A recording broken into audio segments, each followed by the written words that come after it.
Maswerteng hapon po mga ka-STL. Narito na po ang resulta ng STL Batangas para sa araw na to, second draw. December 20, 2024, araw ng Biyernes. Naway ang mga natayan niyo pong mga numero kanina ay manalo nawa ngayong hapong ito, 4:30 PM. Kaya kunin niyo na po ang mga tickets. Narito na po ang resulta.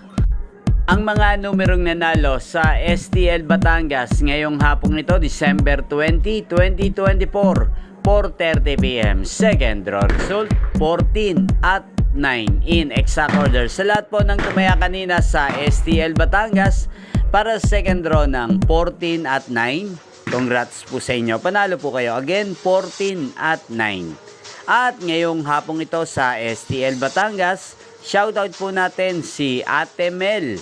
Ate Mel ng Batangas, shoutout po sa iyo. Naway nasa mabuti ka pong kalagayan.